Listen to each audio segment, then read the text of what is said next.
Bom, eu desde ontem estou em estado de choque, mas não é com coronavírus e com o que a mídia dominante tem feito com essa história do vírus, né? Para tocar o terror em todo mundo. Não é isso, não. Conforme eu falei aqui ontem, eu descobri um filme feito ano passado por esse site que eu venho denunciando, tal do Brasil Paralelo, né? Que já trabalha com a produção do caos cognitivo desde o impeachment da Dilma, né? Só que esse filme, ele é uma peça de propaganda perigosíssima. Já está com quase 7 milhões de visualizações. É verdade que tem umas 500 curtidas, mas 7 milhões de pessoas viram aquilo. Mentiras, do princípio ao fim. Um filme como todas as peças de propaganda do Brasil Paralelo, muito bem feito, né? Com a técnica de propaganda política nazi, não uma coisa daquele estilo, é, repetindo as mentiras até que elas se tornem verdades e usando as nossas reflexões críticas, né,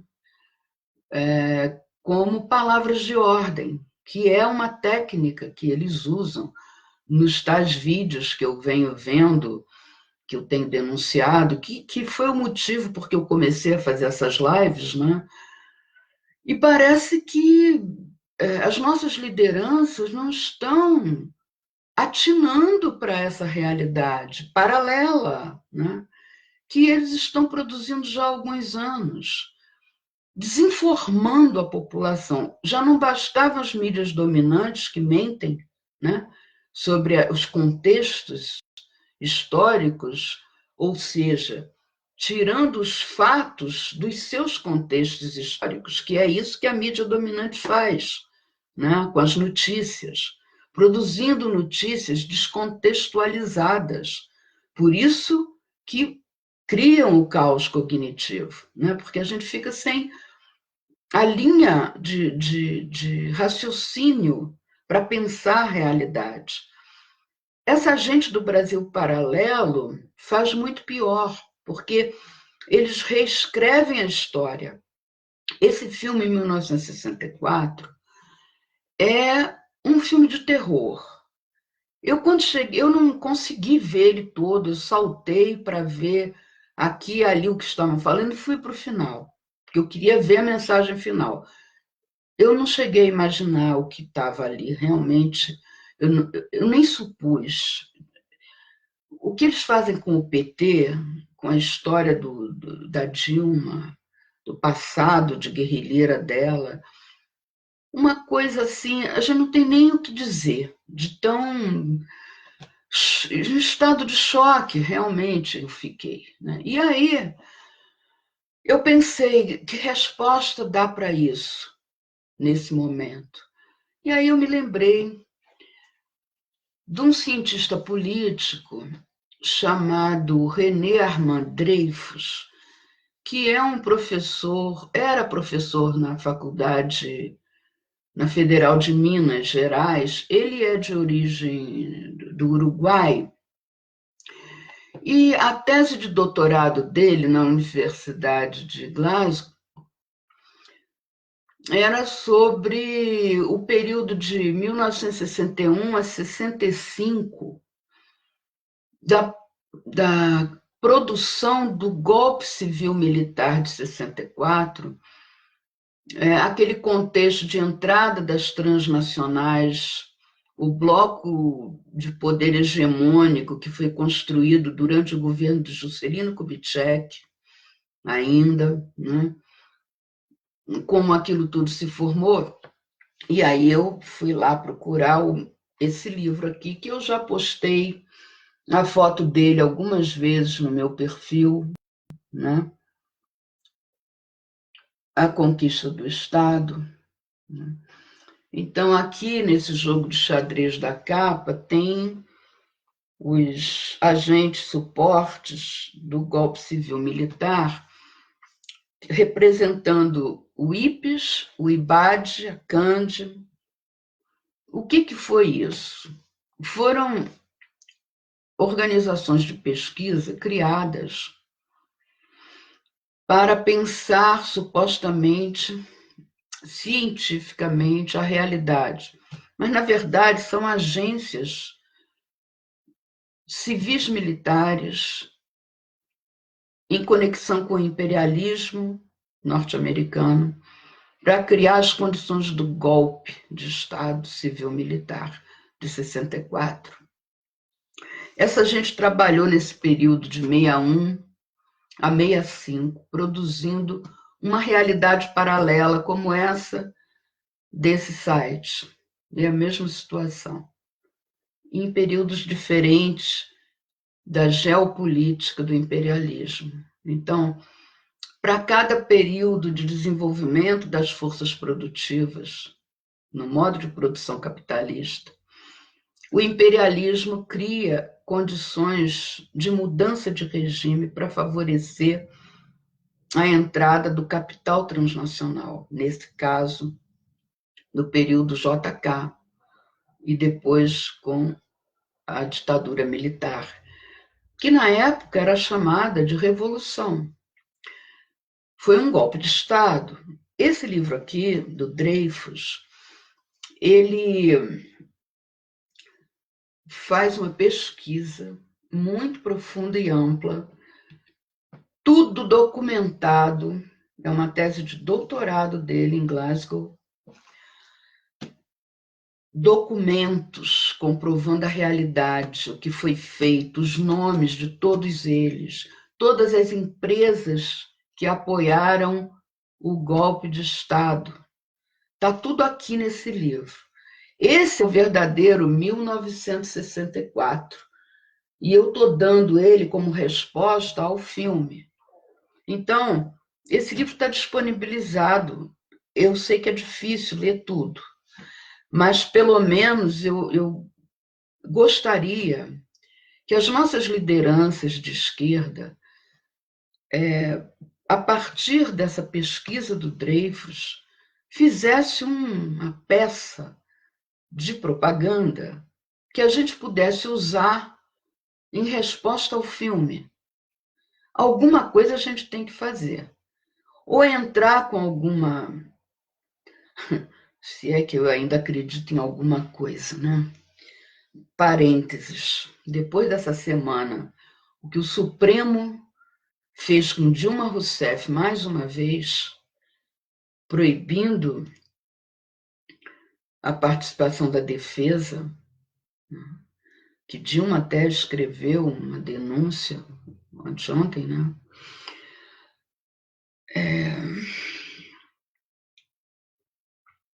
A gente tem que saber, e repetir isso muitas vezes, aquela história, né, do Jucá, com o Supremo com tudo, que virou um meme, né?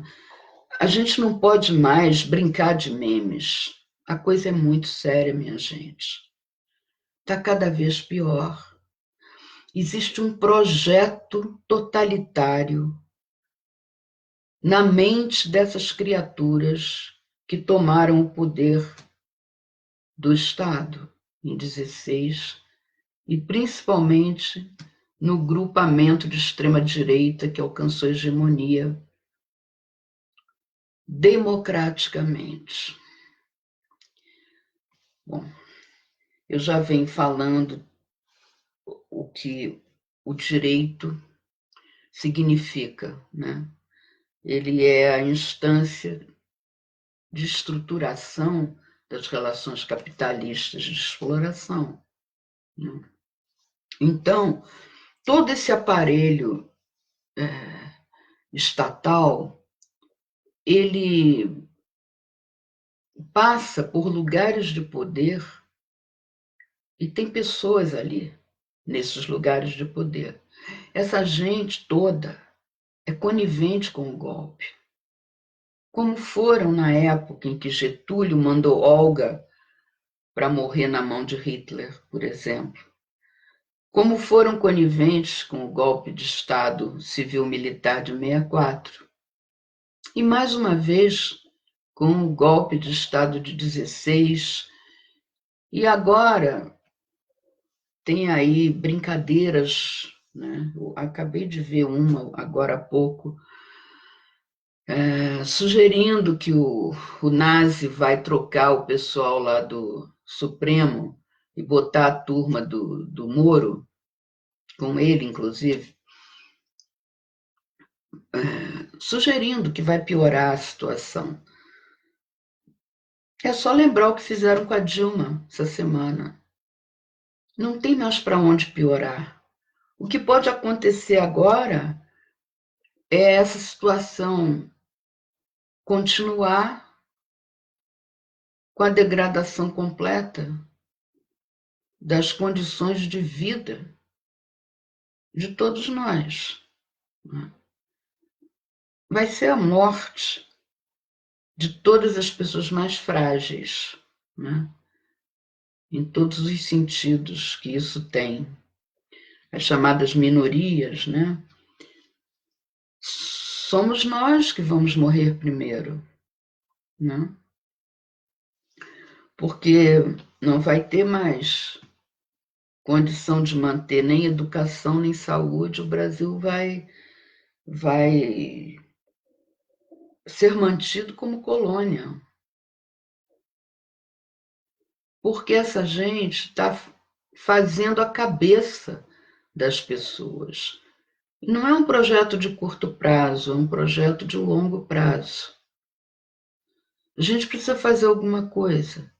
Voltando ao que eu ia dizer, nem que seja apelar para a justiça, tirar esse site do ar, porque não é que crie narrativas, eles simplesmente mentem.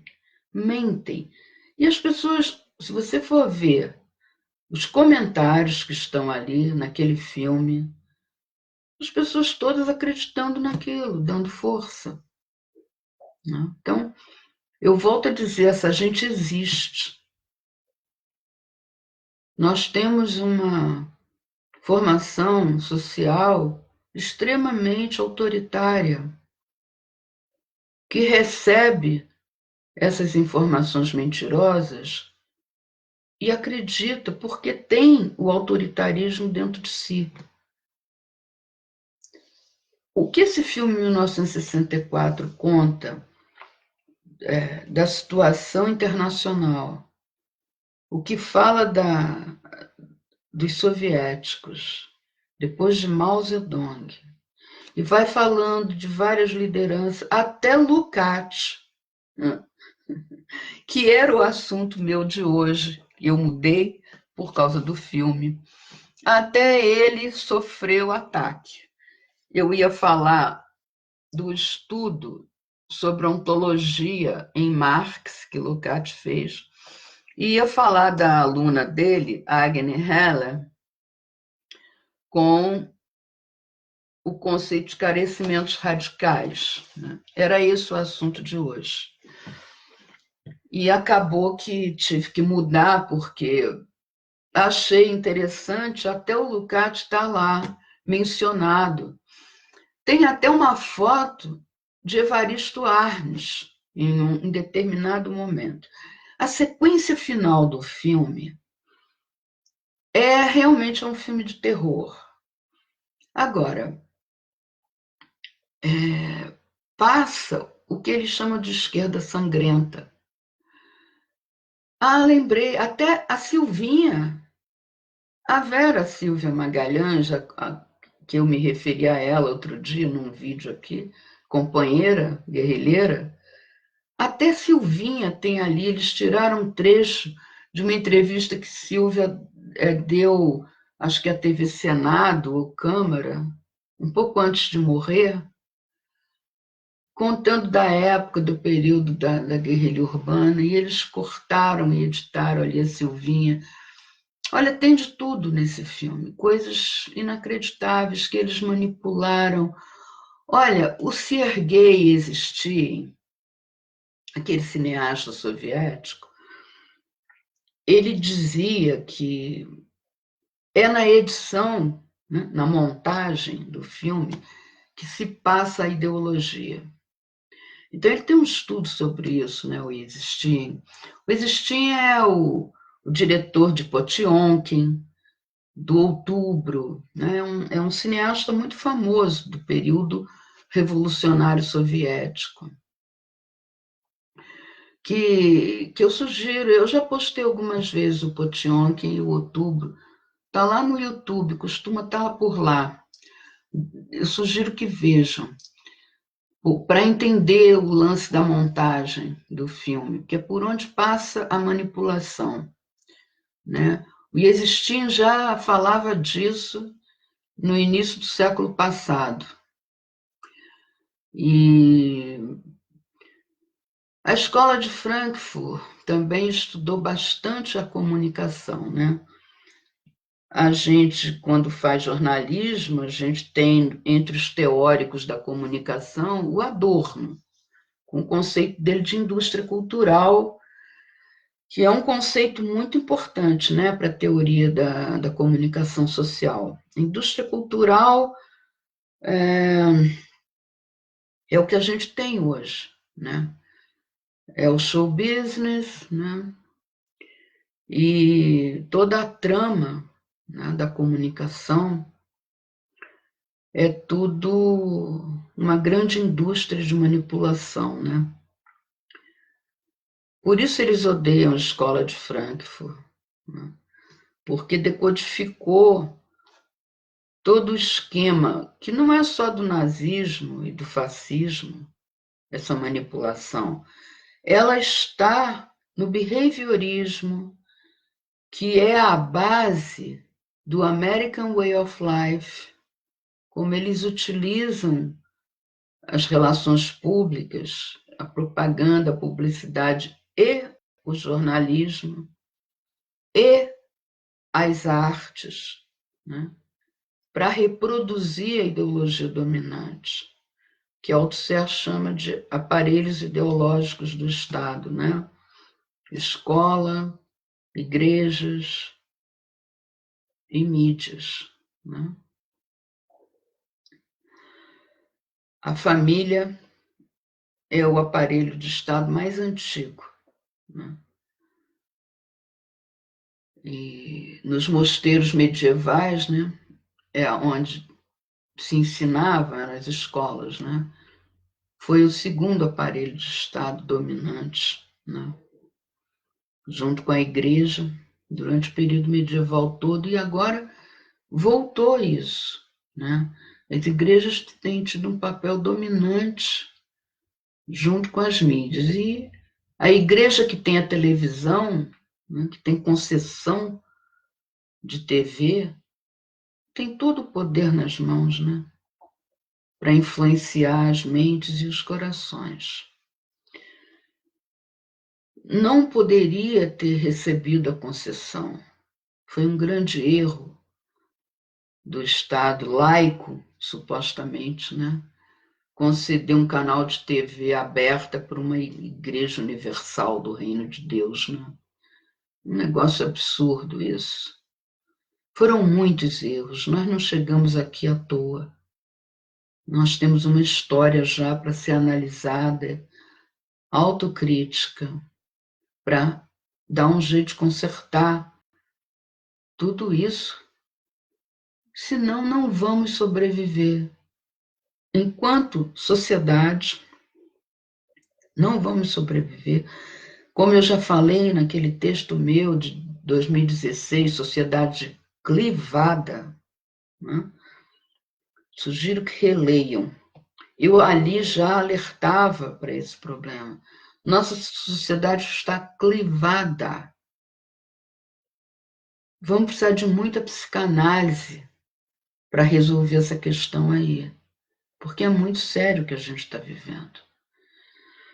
O ódio e a desinformação tomaram conta da nossa formação social.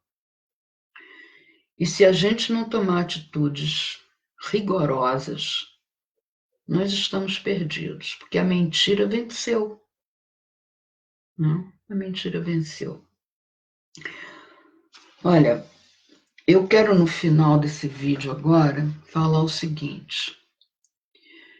Esse filme, 1964, Entre Livros e Armas, do Brasil Paralelo, ele mostra ali na mensagem final e com toda aquela história mentirosa, né? Sobre tudo, só tem mentira.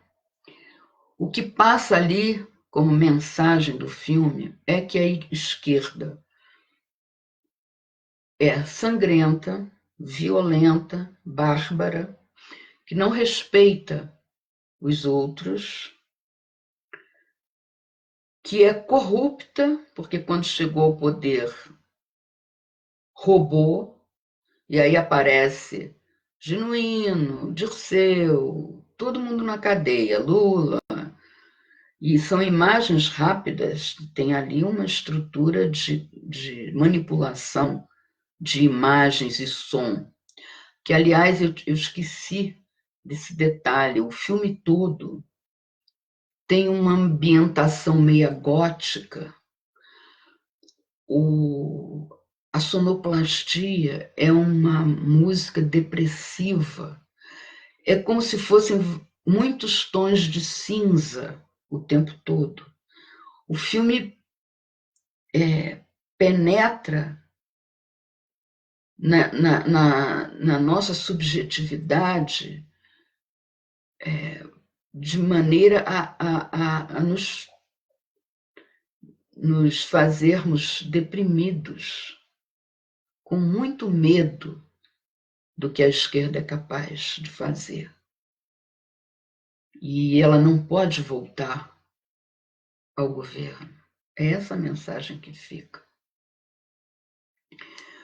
Então, eu queria deixar aqui, nesse vídeo, no final, a seguinte reflexão, contrapondo a mensagem lá do filme do Brasil Paralelo, quando surgiu o movimento operário no ABC, no final dos anos 70, com Lula, e aquelas greves, ele foi preso, aquele período ali, o Geisel tinha criado um projeto que ficou conhecido como abertura política, que é a minha tese de de ciência política, é sobre esse assunto, como as mídias usaram o projeto de abertura política do Geisel e depois do Figueiredo, na sequência, para manipular o verdadeiro processo de abertura política que vinha do ABC. Então, eu aqui estou falando de um assunto que eu conheço profundamente, porque pesquisei nos jornais da época para ter a base da minha tese de ciência política. E quem me orientou foi o professor Leandro Conder, né, lá do Instituto Bennett, onde eu fiz o meu pós. Então, eu sei do que eu estou falando. Né? O projeto de abertura política foi criado pelos militares e pelo bloco civil-militar daquela época, que ainda estava no poder, mas tinha perdido a hegemonia.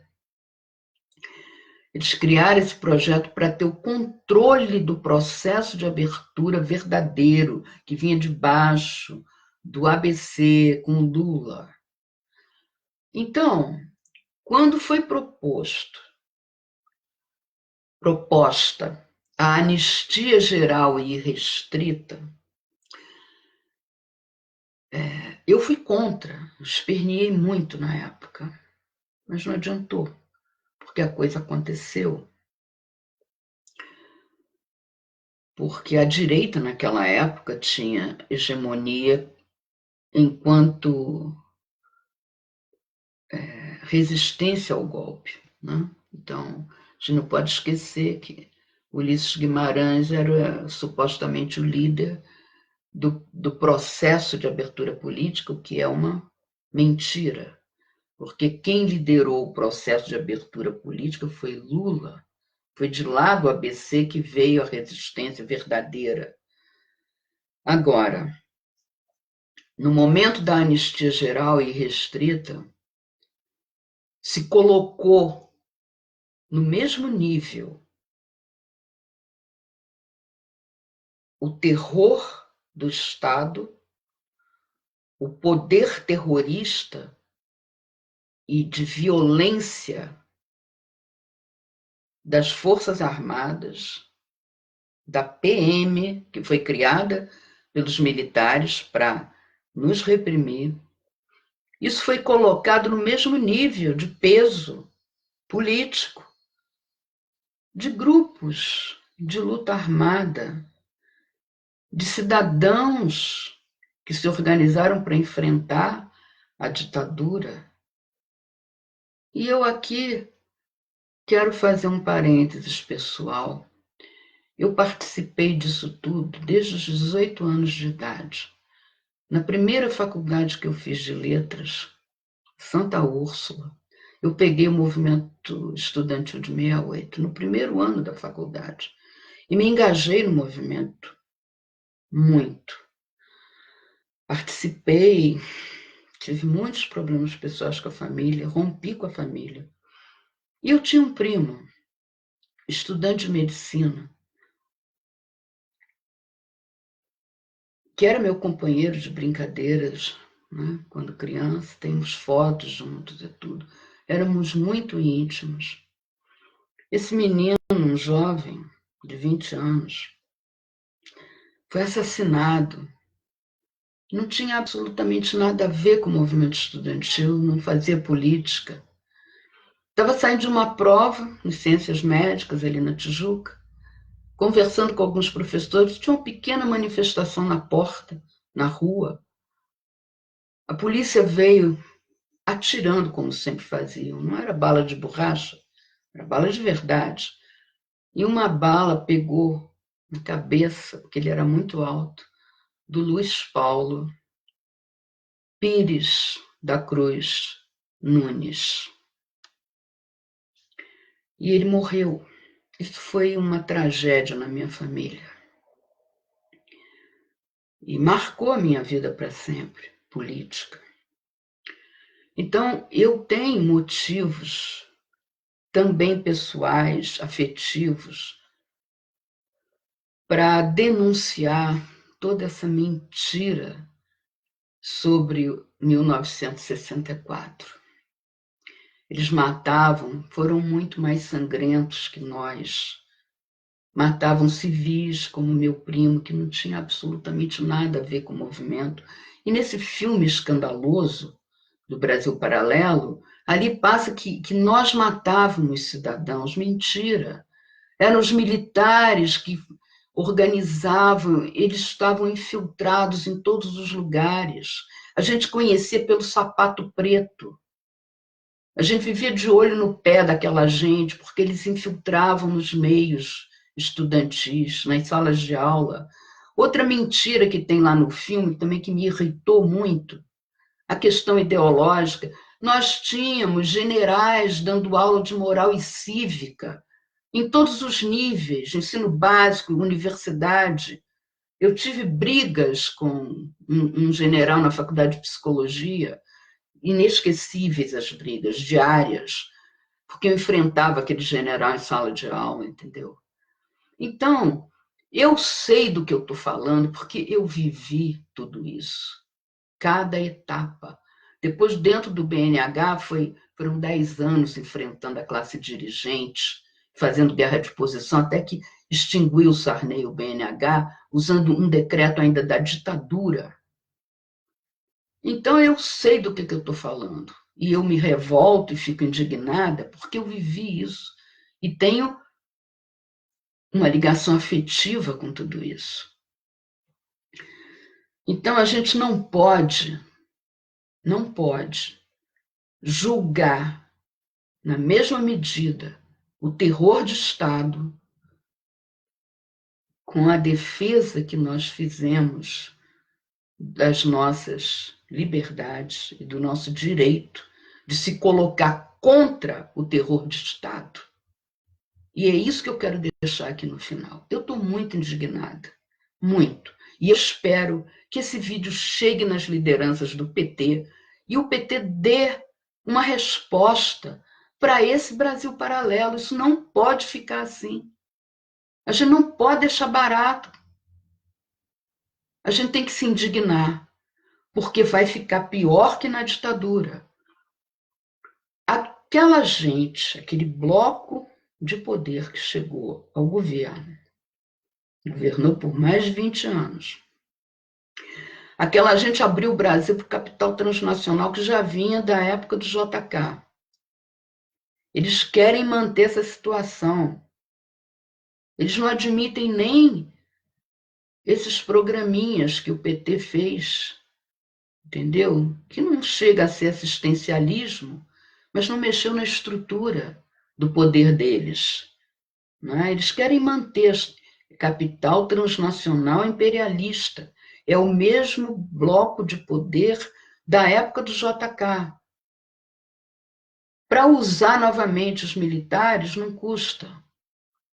Não vão ficar só por aí no governo do nazista. Eles podem tomar o poder. Não esqueçam quem é o vice, né?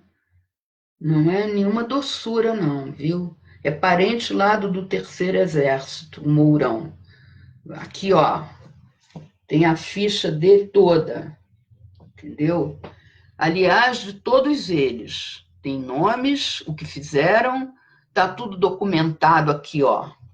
Isso aqui é ciência política, não é manipulação de propaganda, não, entendeu? Isso aqui é realidade, é verdade. Desculpa o tom, mas realmente eles me tiraram do sério ontem. E olha, aquele filme está lá já há um ano, hein? Com 7 milhões de visualizações. Não é brincadeira, não, gente. É para se indignar, entendeu? Não podemos julgar os companheiros guerrilheiros em pé de igualdade com o terror de Estado, viu? Essa é a mensagem final. Não tem termos de comparação, por favor, né? Beijo. Eu volto.